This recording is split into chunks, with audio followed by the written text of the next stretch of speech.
بہرحال جو میرا مختصر ہے لب لباب، تم کو نبی جی سے موافقت ہونی چاہیے، اور مختصر، بہت مختصر، وقت کم ہے، نبی کریم کے پیچھے اندھا ہو کے چلنا چاہیے، سوچنا نہیں چاہیے۔ آپ نے کہا میرے بعد کوئی نبی ہوتا، آپ اللہ کی وحی سے بولتے ہیں، آپ غلطیاں کر سکتے ہیں؟ کہا وما ينطق عن الهوى ان هو الا وحی یوحی، یہ خود نہیں بولتے، ہماری بولنے سے بولتے ہیں، تو غلطی نہیں کر سکتے۔ آپ نے کہا میرے بعد کوئی نبی ہوتا تو حضرت عمر ہوتے، اتنا بڑا درجہ حضرت عمر کا، ان کو گالیاں دینی چاہیے۔ تمہارے ملک میں ایسے لوگ خدا ان کو نکالے مارے جو نبی کریم کے عاشق معشوقوں کو گالیاں دیتے ہیں۔ نبی کریم نے کسی کے پیچھے نماز نہیں پڑھی، اکیلے بھی پڑھ سکتے تھے، ابو بکر کے پیچھے نماز پڑھی۔ اللہ جن کے پیچھے نماز نبی جی نے پڑھی، بتاؤ ان کا مقام کتنا بڑا ہوگا۔ ابو بکر کے پیچھے نماز پڑھی، کتنی سارے کائنات کے امام، انبیاء کے سردار، ابو بکر کے پیچھے نماز۔ ابو بکر کو گالیاں دیتے ہیں، ٹٹیوں میں نام لکھتے ہیں۔ خدا نے مسجدیں بنائی، نبی نے مسجدیں بنائی، اور انہوں نے امام باڑے بنائے لوگوں کو، صحابہ کو گالیاں دینے کے لیے۔ اگر یہ کھل کے آج مخلوق میں بھی کہیں میں ابو بکر ان کو گالیاں دیں، خدا کی قسم ان کی وہ گت بنے نہیں دے سکتے، دے سکتے ہیں کھڑے۔ تو جو لوگ یہاں شیعہ سنی بریلوی ہم نہیں سکھاتے ہیں، ایک بات سکھاتے ہیں، کسی سے بھی تمہارا اختلاف ہو نہ ہو علیحدہ، لیکن نبی جی جو بات کہتے ہیں اس میں اختلاف نہیں ہونا چاہیے، اس کو اندھا ہو کر مانے، سوچے ہی نہ۔ کیا ابو بکر کے کوئی اختلافات تھے، حضرت عثمان کے تھے یا کسی کے تھے، کچھ بھی تھا، لیکن جب قرآن نے ان کو قبول کیا، نبی نے ان کو قبول کیا، تو ان کے معاملے میں دخل دے کے ان کو برا بھلا کہنا چاہیے، تو ان کے معاملے میں دخل دیتے ہیں۔ ہم شیعہ سنی بریلوی کے خلاف نہیں ہیں، بعض جھوٹ بولتے میرے پر، کہتے شیعوں کے خلاف ہے، ہم اس کے خلاف ہے جو نبی کے خلاف ہے، جو نبی کی بات کو غلط سمجھتا ہے، وہ مسلمان ہے۔ آقا سے کبھی غلطی ہوتی ہے، ان هو الا وحی یوحی، وہ وحی سے بولتے ہیں۔ حضرت عثمان سے بے انتہا محبت کی، حضرت عثمان جامع القرآن ہے، قرآن کو جمع کیا انہوں نے سارے کو، اور نبی کو اتنا پیار تھا۔ ایک حدیث کے مفہوم ہے ما علی عثمان بعد، آج سے عثمان پر کچھ نہیں لکھا جائے گا جو مرضی کرے۔ دیکھا، اور نبی کی اتنی محبت تھی، کسی سے نہیں ہو سکے گا، نہ ہو سکتا، بہت مشکل ہے۔ حضرت عثمان کہتے ہیں جب سے میں نے نبی کریم کو ہاتھ دیا ہے، میرے ہاتھ نے شرمگاہ کو نہیں چھوا۔ اف، بہت مشکل ہے، بہت مشکل، پتہ نہیں کیسے انہوں نے۔ حضرت عثمان کہتے ہیں نبی سے جب سے بیعت کی، انہیں ہاتھ دیا، میرا ہاتھ شرمگاہ کو نہیں لگا۔ اتنا ادب حضرت محمد صلی، ان کو گالیاں دیتے ہیں۔ نبی کریم کی بیٹیاں میں نہیں جتنی مرتی جاتی ہیں، میں حضرت عثمان کو دیتا ہوں مرنے کے بعد۔ ایک دن حضرت عثمان نہیں تھے، کہاں عثمان ہے، کہاں یہاں نہیں ہے، بیعت لے رہے تھے، کہا یہ میرا ہاتھ عثمان کا ہاتھ ہے، ایسے ہاتھ پہ ہاتھ مارا۔ ان کو گالیاں دینی چاہیے، جو صحابہ کو گالیاں دیں، وہ کوئی بھی ہو، اور جن کے قرآن میں نام آ جائے اور نبی نے مرارن تکرارن ان کا نام لیا ہو، تو اس برے مذہب پہ لعنت کیجیے۔ جو نبی کریم جن سے محبت کریں، عاشق معشوق ہوں، ہیں جی، اور ان کے لیے تعریف قرآن میں نبی کی زبان پہ جاری رہیں، تو وہ کوئی بھی ہو، شیعہ سنی بریلی سب سمجھ کے ہم نہیں کہتے، ہم کہتے ہیں جن سے نبی عشق کریں اور نبی ان سے عشق کریں، جو ان کا برا ان کو گالیاں دے، ان کو خدا لعنت کرے، اسلام ان سے چھین لے، ان کو کافر کر کے مارے۔ انشاءاللہ ہمیں نبی صلی اللہ علیہ وسلم سے پیچھے اندھا ہو کے چلنا، سوچنا نہیں ہے اختلاف ان میں ہوا تھا یا نہیں ہوا تھا، کیا ہوا تھا۔ جب خدا نے قبول کیا، نبی نے قبول کیا، تم کیوں دخل دیتے ہو؟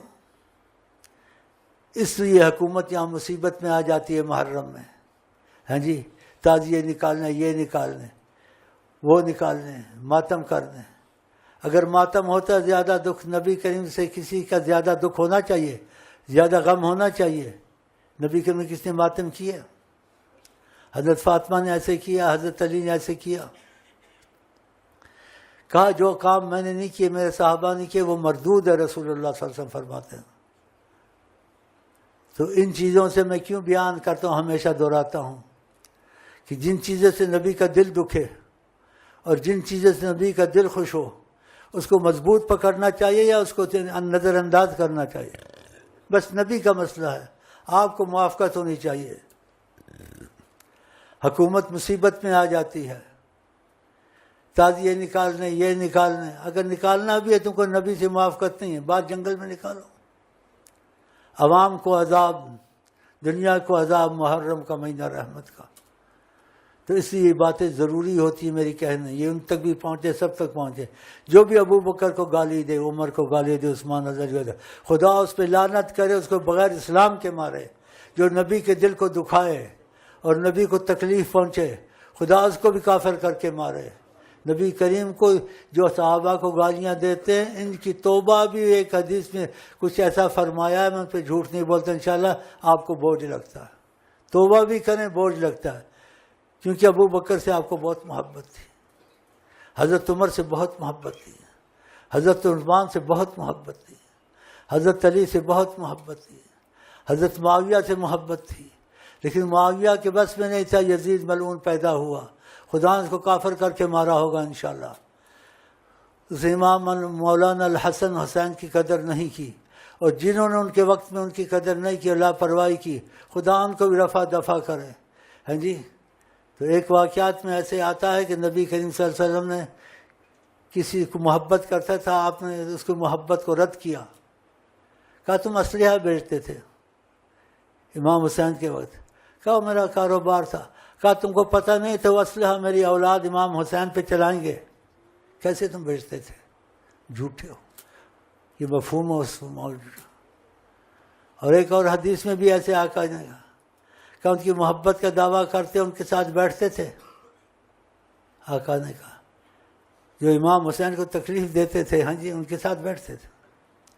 بہرحال خدا تعالی ہمارے دل میں نبی کے ان کی محبت بے پناہ ڈالے، اور جن سے وہ محبت کرتے تھے عاشق، ان کی بھی بے پناہ ڈالے، اور خاص کر آل محمد امام حسن حسین کی بے پناہ محبت ڈالے۔ آپ کہتے ہیں احب اللہ من احب حسین، اللہ اس سے محبت کرتا ہے جو حسین سے محبت کرتے ہیں، اس لیے ان کے لیے بھی ہم ہدیے ودیے لیتے، پھر ان کو ہدیہ کرتے ہیں۔ بہرحال میں اس سے اکتفا کرتا ہوں، وقت تھوڑا ہے، ہاں جی، باتیں بہت ہے، لیکن لب لباب جو میں نے آپ کو کہا ہے، آپ کو حضرت محمد مصطفیٰ سے ہر چیز موافقت ہونی چاہیے۔ موافقت کیسے؟ اندھی موافقت، سوچنا نہیں ہے، اس صحابی کی طرح۔ وہ صحابی معلوم ہے کون تھا؟ آ رہا تھا نبی کریم مسجد میں، کسی کو کہا بیٹھ جاؤ بیٹھ جاؤ، کچھ وجہ تھی، وہ رستے میں تھا، رستے میں بیٹھ گیا۔ کسی نے کہا بھائی رستے سے اٹھو، اندر جاؤ، اس کا آواز سنیے، بیٹھ جاؤ۔ کہا تو اندر جا کے بیٹھو، کہا نہیں، کہا بیٹھ جاؤ نا، بیٹھ جاؤ بس۔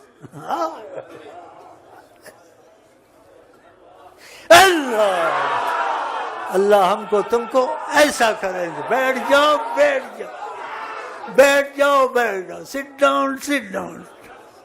دیکھا، یہ ہے محبت، اندھی محبت، سوچنا نہیں۔ کہا اندر جاؤ، کہا آواز آئیے، بیٹھ جاؤ۔ کہا کسی کو کہا بس کیا بیٹھ جاؤ نا، ہم بیٹھ گئے بس، ابھی آگے نہیں سننی ہے۔ خدا کرے ہم بھی ایسا ہو جائیں، تمنا کریں گے تو ہو بھی جائے گی، لیکن کم سے کم احساس تو پیدا ہو گیا نا۔ ایسی باتیں کرنی چاہیے نہیں کرنی چاہیے؟ بہت کرنی چاہیے۔ اس سے مختصر کیے، شاعروں کے پیچھے نہ پھٹکیں، دور رہیں۔ اگر مذمت نہ بھی ہوتی، جو قرآن میں برکت ہے،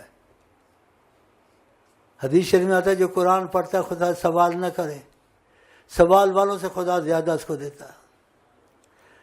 نبی کریم صحابی درود کا زیادہ کہا، اس نے کہا بہت پڑھوں گا۔ آپ نے کیا کہا؟ تکفا ہمک یغفر ذنبک، اگر تو درود بہت پڑھے گا، جو چاہے گا وہ ہو جائے گا۔ کتنی شان ہے حضرت مصطفیٰ کی، اگر تو درود بہت پڑھے گا، اس نے وعدہ کر لیا، تکفا ہمک یغفر ذنبک، اگر صلی اللہ علیہ وسلم۔ اگر گناہ ہوگا خدا سزا نہیں دے گا، معافی میں رہے گا، کیا چاہیے؟ اگر تم سے کچھ بھی نہ ہو، درود شریف کوئی بھی پڑھو، لیکن ابھی تازی اجازت جو ہے یہ آسان ہے، صلی اللہ علیہ وسلم، وضو ہو بھی پڑھے نہ بھی ہو پڑھو، ہر وقت چلتا رہے صلی اللہ علیہ وسلم، ایسے کہ نیند میں بھی تمہارے منہ سے نکل جائے، ایسے جو دعا مانگتے بھی بھول جاؤ، دل میں صلی اللہ علیہ وسلم پڑھنا شروع، او کدھر چلا گیا طریقہ، پھر واپس آ جاؤ، بولو انشاءاللہ۔ اور میں اجازت چاہتا ہوں، ہاں جی، اور آپ سے مل کر بہت خوشی ہوئی، خدا ہم کو تم کو ان میں سے کرے جن کے متعلق نبی کریم نے کہا کہ اللہ تعالیٰ کہتے ہیں وجبت محبتی المتحابین فیہا والمتجالسین فیہا والمتبادلین فیہا، نبی کریم کہتے ہیں اللہ تعالیٰ کہتے ہیں میں نے اپنے پہ لازم کہ ان سے محبت کروں جو خدا رسول کی محبت میں بیٹھتے ہیں، خدا ہم کو تم کو ان میں سے کرے انشاءاللہ، اور ہو گئے ہوں گے یا ہو رہے ہیں یا ہو جائیں گے، لیکن ضرور ہوگا انشاءاللہ۔